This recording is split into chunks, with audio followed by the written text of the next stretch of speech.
We will be loading up in here. It's match point for Blacklist International against Echo here. And if they can close this out, this will be their first series win against Echo in an entire year as they move on, of course. And we'll be sending Echo down to the lower bracket. All right, looking at the what do I call it, the blueprint for both sides. Blacklist International, they're playing for the mid game, while Echo is looking to scale towards that late game. Early game, however, is a different story because both teams have good potential to just snowball. Right. It's just that Blacklist International has more kits around these mini objectives, which are the turtles and of course the Golden Towers. Yeah, also, milestone here achieved for Oheb. He surpassed Kill VJ and is now ranked 7th in the MPL here, the Filipino sniper. Oh, the sniper surpassing the king. The king. All right. He's now the king of Blacklist. Nope, that's different. Oh, check this out. Blacklist, very aggressive, coming in, invading. Carl Teasy, now Sensui caught out, dashing on through. No buff stolen. Yep. All right, real quick. Break down the emblems here. Anything crazy besides all those quantum charges? I mean, firmness on the carry. It's it's becoming a thing. So firm. You play the carry as a tank in the early game because you're not really emblem dependent. You're really more of the item choices that you have, like the corrosion sights, the golden staff, the DHS, the wind talkers. You need all of that stuff, but you need to survive the early game, and you don't want to be building up, of the full antique Karas or the dominance eyes on the carry. You just want to go for the leg plates and then go straight for the corrosion sight. Yeah, just a pair of pants, and then you go from there. Turtle already started up here, 2 minutes in. Very quick, moving, fast-paced fights here. Carl Teasy in too deep here, facing off against 3. Pops the Puissance. Turtle here at about 1/3 of its health. Renegade throws out an Astral Recall. JP put it down to 1/3 of his health this time around. Turtle gets reset. Yeah, good back and forth here from both teams. Turtle going to reset. Blitz, Sensui will start it up. Edward! Boom! Edward with an animation cancel penalty zone. Plus another realm coming in. Sensui with the help of an Appraiser's Rat takes the Turtle, but Echo's not done. Big pull here from Santi. And Edward still survives. No dice as Blacklist walks away with a victory. My goodness. Blacklist with the control from Renegade and Edward. Again, the commitment to just let Sensui take the turtle away from Carl Teasy. And these are the objective things that we were discussing earlier. Like Blacklist International has just more kits to utilize over Echo. Even though Echo does have the Rafaela to provide a sustain and the mobility, they just don't have that same catch that is that is being provided by the Terizla. Yeah, again, I think one of the main things that you have here, obviously with the lineup for Echo, is that they have the sustainability, not just with the Rafaela, but of course the Netherrealm as well. Most likely, UA is taking that himself.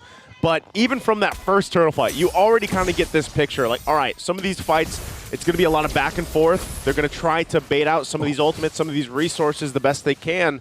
But ultimately, it comes down to who executes it better with what they have, right? Blacklist International's lineup, though, especially as we scale into the game, they have the Novaria, right? The ability to whittle down people from far range without even being in a threatening range is an advantage that they could have.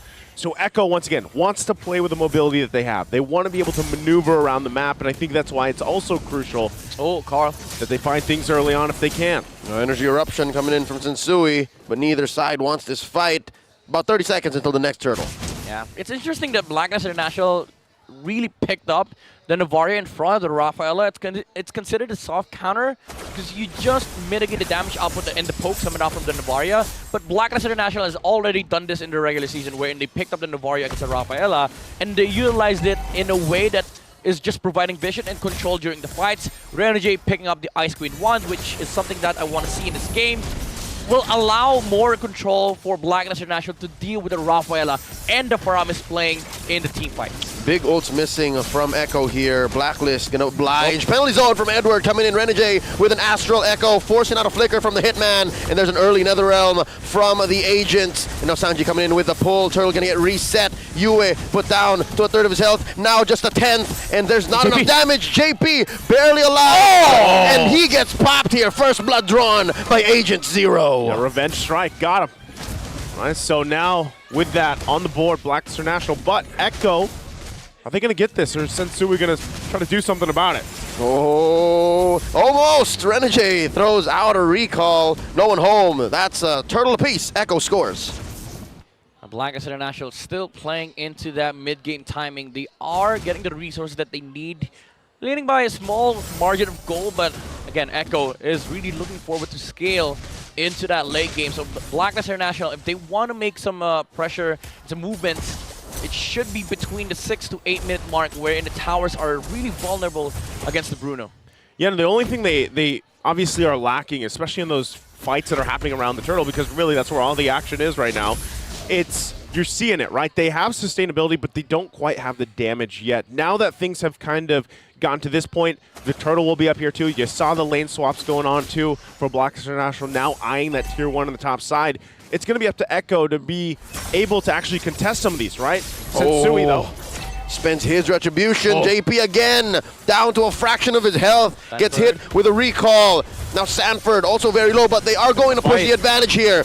In too deep. The Poisson spent in by Carl Teasy. Watch Edwards still has a penalty zone. Echo push out Blacklist, but they will continue to push in. Okay, they should be able to just heal back up here. Of course, Benny Cutie still going to plant himself there on the bottom side. Looks like he wants to possibly rotate up here for the fight. They know there's so much focus from Blacklist International right now for this turret. Oh, Oheb forcing the issue. Finally gets the push. That's a top lane, tier 1 going down. I mean, if you're Echo, you're all right with what happened, because Benny Cutie was able to get a lot of farm on the bottom lane, and the pressure was also sort of like mitigated from Blacklist International.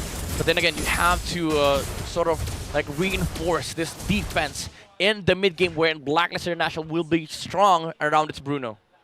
Yeah. Berserker's Fury is already now out for the Bruno. I was going to say, when you just said strong Bruno, that Berserker's Fury will allow him to be there in this part, especially now it's going to break out. Still, Benny Cutie on the bottom side, so they don't have him for this fight. It's a 4v5 penalty zone spent in by Edward. Turtle here, very low.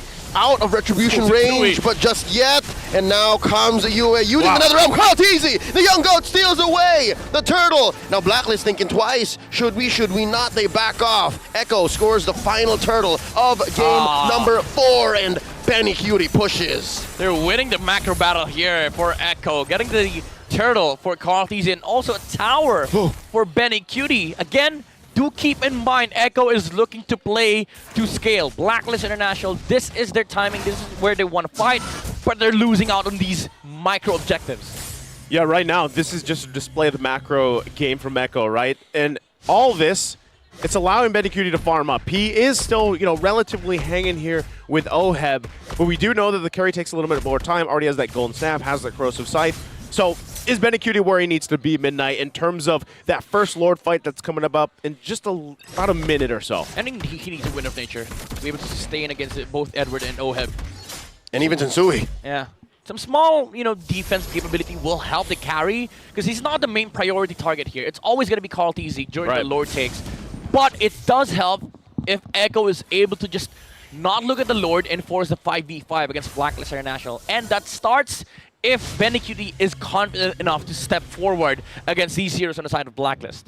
I know this is very, in terms of minutes, this is very far in the future, but with Benny Cutie playing the carry here, and the fact that they have a Rafaela, something that Blacklist International has to be careful for later is the split push, right? The backdoor maneuver that Echo has done so many times, especially with these heroes. So even with that, you got to buy some time for Benny Cutie, farm up maybe the Wind of Nature, get a little bit of that defensiveness for him. Sanford even here picking up that Athena shield that'll help them deal with this kind of onslaught from Blacklist International right now, although Echo still holds a very minor lead when it comes to the actual team fights, right? The way that they approach them still has to be knowledgeable, at least careful of what Blacklist International can throw at them, especially the fact that pretty much both gold laners at this point have just farmed up.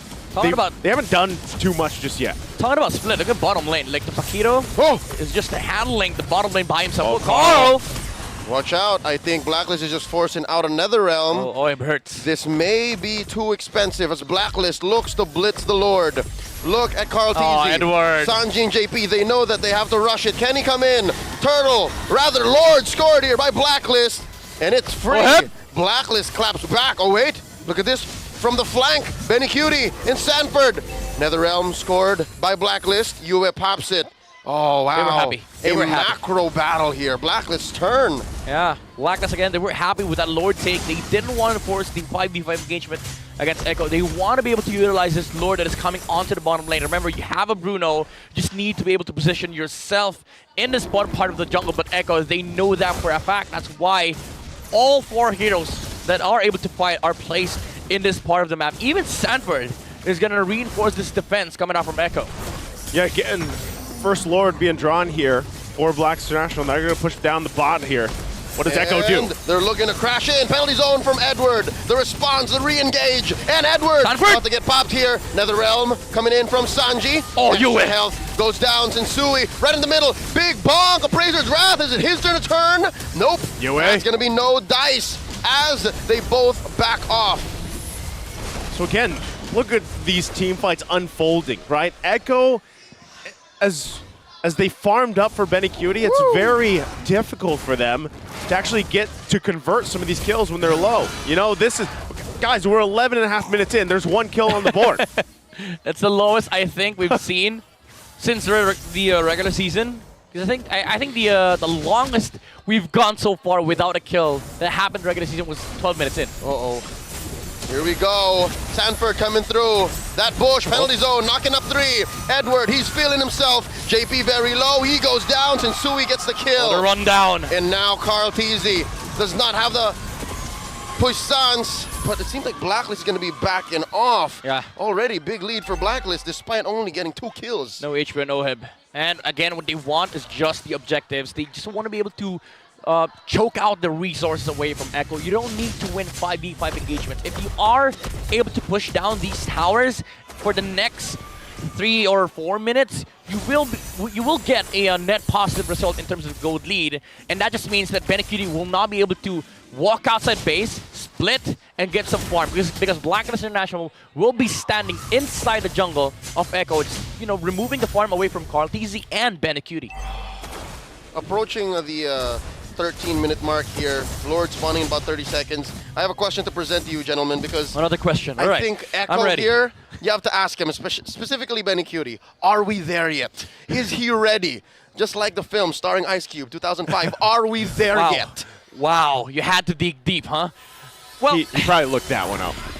Okay, here's the thing. The knowledge bank. Benny Cutie, You'll never know.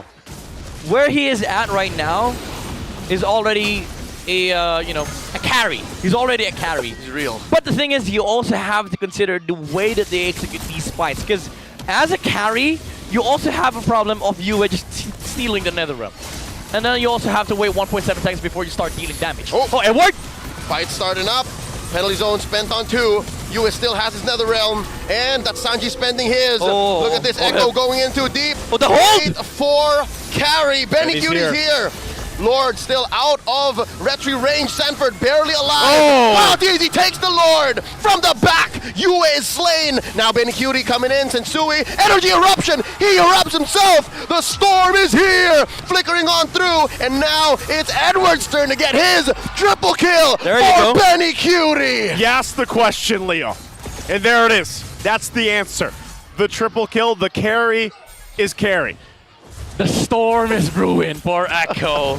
And now we feel the damage, we feel the DPS, the shred of Benny Cutie.